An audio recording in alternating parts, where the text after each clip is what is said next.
স্বাগতম বন্ধুরা, আমি সাগরিকা। নেপাল গিয়েছিলাম ঘুরতে।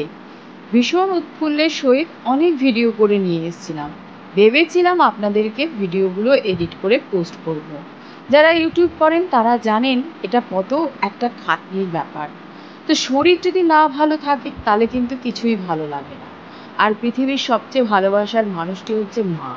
তিনি যদি শরীর খারাপের সময় না থাকেন তাহলে আরও বেশি খারাপ মনে হয়, নিজেকে অসহায় মনে হয়। যাই হোক, আজকে কিন্তু আপনাদের সামনে ছোট্ট একটা ভিডিও নিয়ে হাজির হয়ে গেছি। সেটা কিন্তু একটা রেসিপি, বলতে পারেন ভাজা রেসিপি। এই সবজিগুলো আছে, এইটার সঙ্গে আপনাদের পরিচিতি করিয়ে দিয়েছি। এটা হচ্ছে পাহাড়ি তিতবেগুন। এটা চাষ করা হয় কিন্তু আমাদের প্লেন অঞ্চলে, অর্থাৎ সমতলে যেখানে সেখানে আনাচে কানাচে হয় তিতবেগুন। ছোটবেলায় যদি শরীর খারাপ হতো, অর্থাৎ জ্বর জারি হতো, ঠাকুমা কিন্তু এই তিতবেগুন জঙ্গল থেকে তুলে নিয়ে এসে জবরদস্তি 2 গ্রোশ ভাত মাখিয়ে খাইয়ে দিত। তিতবেগুন বলুন, পিপুলের গাছ বলুন, শিউলি ফুলের পাতার বড়া বলুন, বিভিন্ন রকম নিম পাতা ভেজে খাওয়ানো, এগুলো কিন্তু মহা ঔষধের কাজ করে। সকলেই আমরা কিন্তু টুকটাক জানি।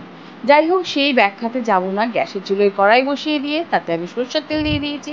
ফোড়নে দিয়েছি কালো জিরে এবং পেঁয়াজ কুচি। ভালো করে ভেজে নিয়ে ডুমো ডুমো করে আলু কেটে রেখেছিলাম সেটা দিয়ে এবার স্বাদ অনুসারে লবণ এবং প্রয়োজন মতন হলুদ গুঁড়ো দিয়ে সুন্দর করে ধিমি আঁচে এটা কিন্তু ভাজতে হবে। দেখুন খুব সুন্দরভাবে ভাজা হচ্ছে আলুটা। এবারে তেলটা কিন্তু ছাড়তে শুরু করেছে। আমি কাঁচা লঙ্কাগুলো অ্যাজ ইউজুয়াল দিয়ে দিয়েছি, যেহেতু ঠাকুমার রেসিপি বলে কথা। যদিও বা তিতবেগুনটা নেপাল থেকে আনা, এটা কিন্তু নেপালি ভাষায় বলা হয় তিতাইদি। অপূর্ব হয়। আচ্ছা, যারা তিতো পছন্দ না করেন তাদের কাছে ভালো নাও লাগতে পারে। যেহেতু আমার হাজব্যান্ড এই সবজিটাকে কোনোদিনও ট্রাই করেনি, হ্যাঁ প্লেন্সে যে আনাচে কানাচে তিতবেগুন হয় ও খেয়েছে। যেহেতু আমরা গ্রামের মানুষ, আমরা তো এগুলোর সঙ্গে পরিচিতি। কিন্তু পাহাড়ি তিতবেগুন চাষ করা হয় সেটা তো টেস্ট করতে হয়। হাজব্যান্ড কিন্তু খায়নি।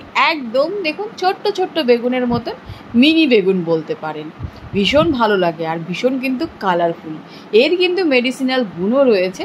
যাই হোক, আপনাদের কিন্তু বোটটানি পড়াচ্ছি না এখন, শরীরটাও খুব একটা ভালো নেই, অনেক কষ্ট করে ভিডিওটা করছি। তো আপনাকে কন্টিনিউয়াসলি এইভাবে জল ছাড়া সুন্দরভাবে নাড়াচাড়া করে দেখুন। বেগুনটাও কিন্তু অলরেডি সেদ্ধ হয়ে গেছে, আলুটাও কিন্তু সেদ্ধ হয়ে গেছে, একটু মাখা মাখা টাইপের হবে। অসাধারণ একটা কিন্তু রেসিপি। যদি আপনারা দার্জিলিং, কার্শিয়াং, নর্থ বেঙ্গলে ঘুরতে আসেন, তিতাইবি রেসিপিটা আপনারা ট্রাই করবেন।